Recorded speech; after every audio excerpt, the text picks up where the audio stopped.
Bismillahirrahmanirrahim. Assalamualaikum warahmatullahi wabarakatuh. Perkenalkan, nama saya Hayatullah Khomeini, NIM B1B121063. Baiklah, pada kesempatan ini saya Hayatullah ingin mempresentasikan tugas dari mata kuliah pemerintah daerah dengan materi otonomi daerah.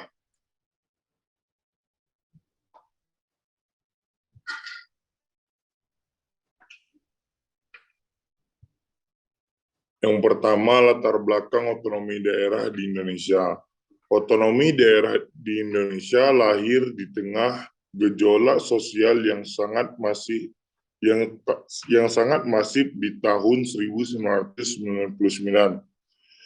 Gejolak sosial tersebut didahului oleh krisis ekonomi yang melanda Indonesia di tahun 1997.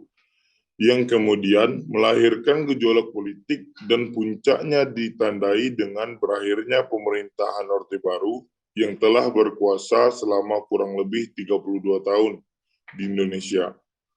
Setelah runtuhnya pemerintahan Orde Baru pada tahun 1998, muncullah sejumlah permasalahan terkait dengan sistem ketatanegaraan dan ketentuan daerah-daerah yang selama ini telah memberikan kontribusi yang besar dengan kekayaan alam yang dimilikinya. Wacana otonomi daerah kemudian bergulir sebagai konsepsi alternatif untuk menjawab permasalahan sosial dan ketenagakerjaan Indonesia yang dianggap telah usang dan perlu diganti.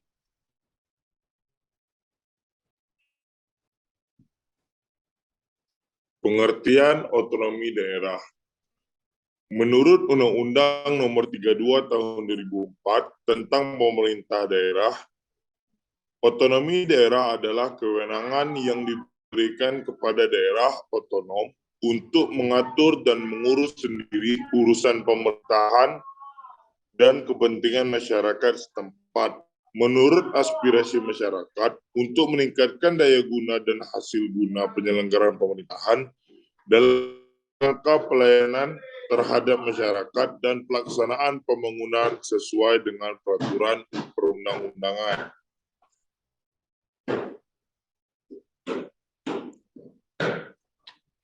Baik, selanjutnya maksud dan tujuan otonomi daerah. Adapun tujuan pemberian otonomi daerah adalah sebagai berikut. Yang pertama, peningkatan pelayanan masyarakat yang semakin baik. 2, pengembangan kehidupan demokrasi. 3, keadilan dan pemerataan. 4, pemeliharaan hubungan yang serasi antar pusat dan daerah, serta antar daerah dalam rangka keutuhan NKRI. Kelima, mendorong untuk memberdayakan masyarakat. Keenam, menumbuhkan perkasa dan kreativitas, meningkatkan peran serta masyarakat, mengembangkan peran dan fungsi DPRD. Jadi, pada dasarnya adalah untuk mencapai efektivitas pemerintahan,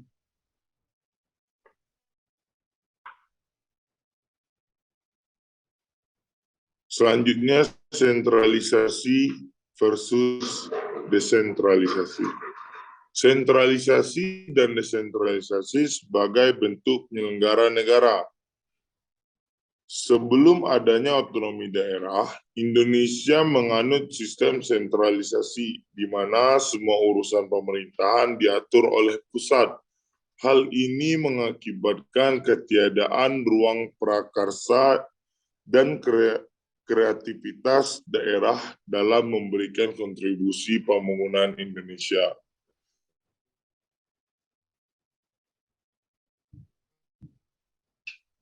Selanjutnya, setelah terjadi penuntutan reformasi pada tahun 1998, sistem Indonesia dari sentralisasi menjadi desentralisasi. dan memulai diberlakukan pada tahun 1999 berdasarkan Undang-Undang Nomor 22 Tahun 1999 dan direvisi menjadi Undang-Undang Nomor 32 Tahun 2004 sebagai jawaban atas kehendak rakyat.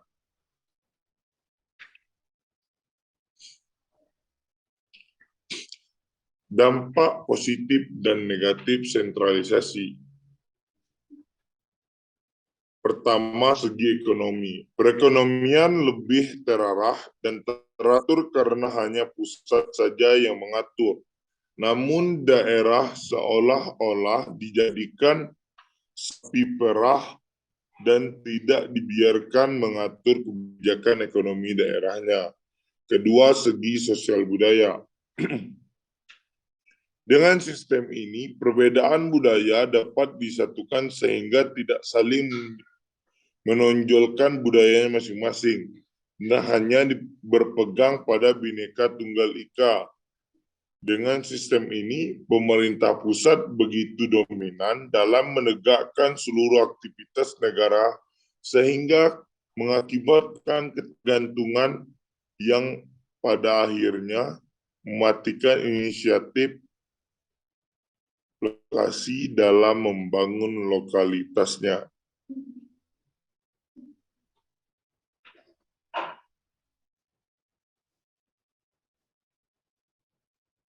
Ketiga, segi keamanan dan politik. Keamanan lebih terjamin dan jarang terjadi konflik antar daerah. Kemudian dalam hal politik, pemerintah tidak harus pusing dan mengambil keputusan. Akan tetapi, terjadi kemandulan dalam diri daerah sebab hanya terus bergantung pada pusat.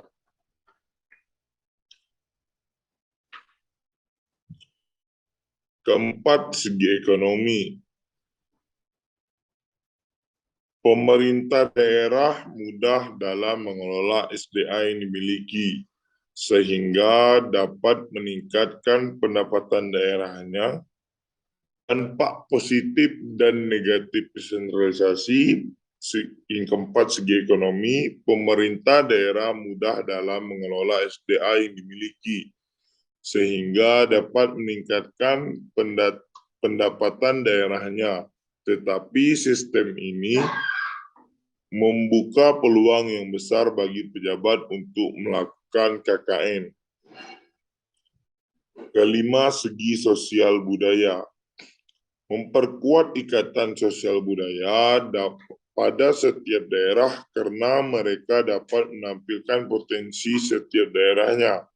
Sedangkan dampak negatifnya adalah setiap daerah berlomba-lomba untuk menonjolkan kebudayaannya sehingga secara tidak langsung dapat melunturkan kesatuan bangsa Indonesia.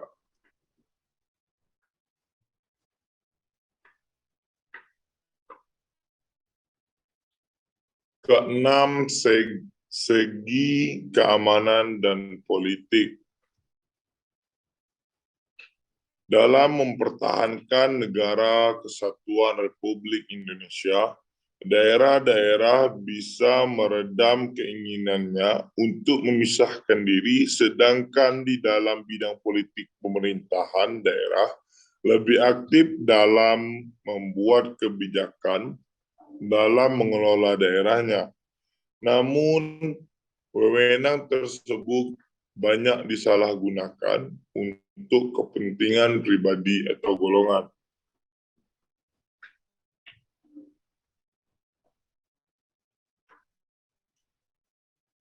Selanjutnya, pelaksanaan otonomi daerah. Setelah otonomi daerah atau desentralisasi berjalan sekitar lebih dari 1 dekade, berbagai permasalahan muncul yang dapat kita rumuskan secara umum, yaitu kewenangan yang tumpang tindih, baik dari anggaran, baik dari pelayanan publik, baik dari orientasi kekuasaan.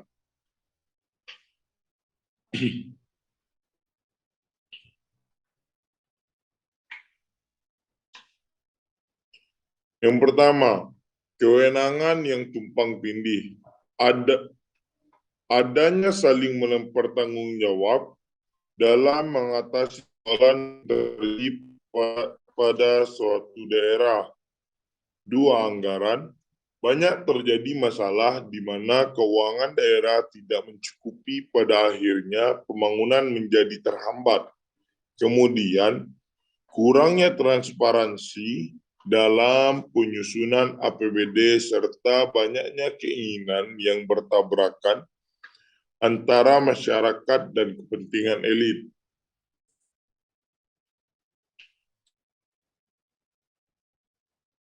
Tiga, pelayanan publik. Banyak daerah otonom kelebihan PNS dengan kompetensi yang tidak memadai dan kekurangan PNS dengan kualitas yang baik serta prosedur pelayanan yang berbelit-belit dan rumit.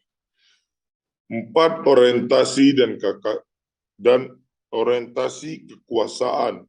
Kepentingan elit lokal menjadi lebih jelas dalam memanfaatkan Otoda sebagai momentum untuk mensukseskan kepentingan politiknya dan mengembangkan sentimen dalam pilkada.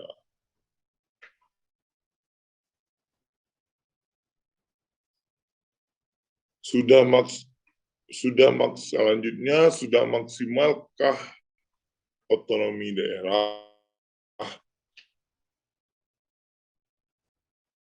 Bisa dibilang musibah atau berkah.